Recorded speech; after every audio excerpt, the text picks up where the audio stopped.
And Nancy Morris here with another episode of the Morris Code. Today's episode number 2 is Dear Nancy. I'm going to be doing these on a regular basis because I get a lot of questions, and this is a great way to share the information with many people rather than one. So I got an email from Jason the other day who watched my Facebook Live, and he heard me say in that Facebook Live, Nancy, you said that you don't like ER at the end of a word, so faster, quicker, smarter. Why is it? Why is that? Why do you say that's not a good thing? So I'm going to answer this question for you right now, Jason. And here we go. If you have a look at the autobiographies of successful people and the books around the laws of success and the psychology of success, you'll find that the people who are writing these books talk a lot about not only taking persistent, consistent action or things like having a mastermind group or these sorts of things. They're talking about the ability to understand what's going on inside of your mind. So people who create success not only look externally to themselves and what they're doing, but they also pay very great attention to what they're thinking. ER is identified as not a good way to be thinking about faster, richer, smarter, wealthier, thinner, all these sorts of things. It's not a motivating factor, and I'll sort of explain why right now.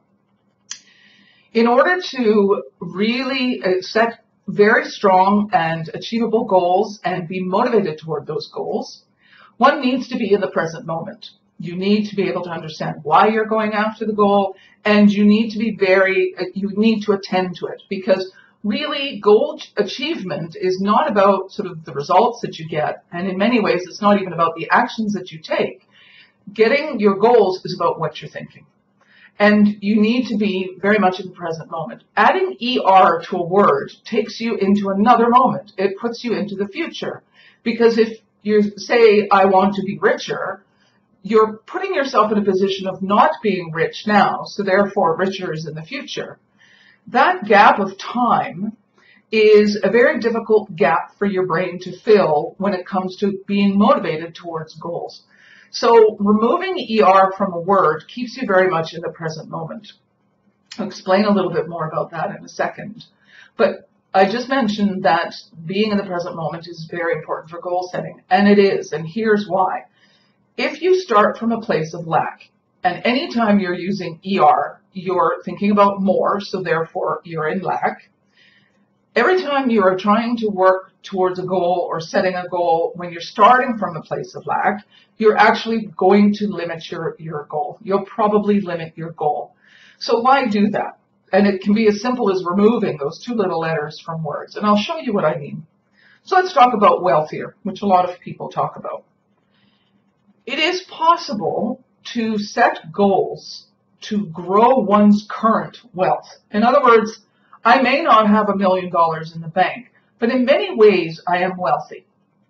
I have abundance in not only some financial ways, but in other ways in my life. So I can be wealthy and feel wealthy in this moment and still set goals about growing that wealth.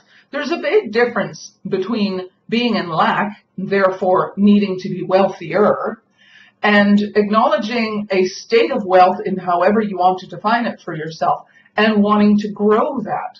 Just think about that for yourself for a moment. Think about something that you tend to add ER onto. Let's even take healthier, okay? And whether you're talking about being thinner or whatever. Let's talk about being healthier. Well, likely in this moment, there are states of health in your body. You have a state of health. I mean, you're listening to this, you're watching this. There are states of health you currently have. You want to grow that state of health. So you can set goals that will grow that state of health.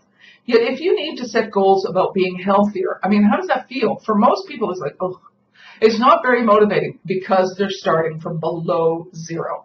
And that's the really important thing to remember about the ER, is it puts you in another time frame. So tomorrow, way out over here, somewhere, sort of at the end of your fingertips. ER is always off the end of your fingertips. And also it puts you in that state of lack.